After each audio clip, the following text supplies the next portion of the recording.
সংসদে কিভাবে শ্রমিক যাবে, শ্রমিক কিভাবে বাংলাদেশের রাজনীতিতে সবচেয়ে প্রাসঙ্গিক হবে, সেই ব্যাপারে জামাতে ইসলাম এবং এনসিপিকে সোচ্চার হতে হবে।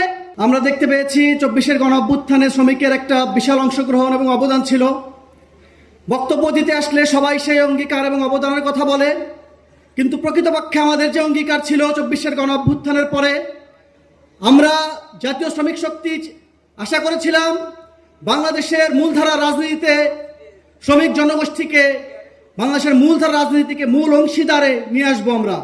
কিন্তু অত্যন্ত দুঃখজনকভাবে আমরা দেখেছি বর্তমান সংসদে শ্রমিক তো দূরের কথা, শ্রমিক সংগঠনের কোনো উল্লেখযোগ্য নেতা পর্যন্ত বর্তমান সংসদে যেতে পারেনি। এটা আমাদের সকলের জন্য দুর্ভাগ্য। পাঞ্জাবের জগতে একটি বিশ্বস্ত নাম শাবাব এথনিক ওয়্যার। শ্রমিকের জন্য আমরা অনেক কথা বলি, বক্তব্য দিতে গেলে সবাই দায় এবং দরদের কথা বলি, কিন্তু রাজনীতির মূলধারায় যদি শ্রমিককে অংশগ্রহণ করার সুযোগ দেওয়া না হয়, তাহলে এই শ্রমিক দায় দরদ শুধু একটা করুণার মধ্যেই সীমাবদ্ধ থাকবে।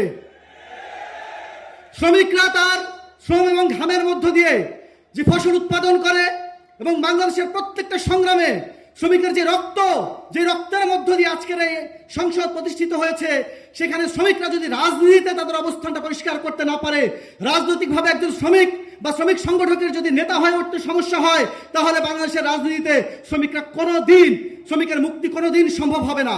তাই আমরা মনে করি শুধু বক্তব্য দিতে আসলে শ্রমিকের কথা না বলে সংসদে কিভাবে শ্রমিক যাবে, শ্রমিক কিভাবে বাংলাদেশের রাজনীতিতে সবচেয়ে প্রাসঙ্গিক হবে, সেই ব্যাপারে জামাতে ইসলাম এবং এনসিপিকে সোচ্চার হতে হবে। তাদের শ্রমিক সংগঠনের প্রতি তাদের সর্বোচ্চ মনোযোগ দিতে হবে। আমরা শ্রমজীবী মানুষের জন্য অনেক কথা বলেছি, কথার ফুলঝুরিতে কারো চেয়ে কেউ কম নয়, কিন্তু সত্যিকার অর্থে আমরা শ্রমিকদেরকে সংসদে নেওয়ার জন্য, রাজনৈতিকভাবে একজন শ্রমিককে নেতৃত্ব দেওয়ার জন্য আমরা কি করতে পেরেছি, সেই প্রশ্নটা আপনাদের সবার কাছে রেখে গেলাম।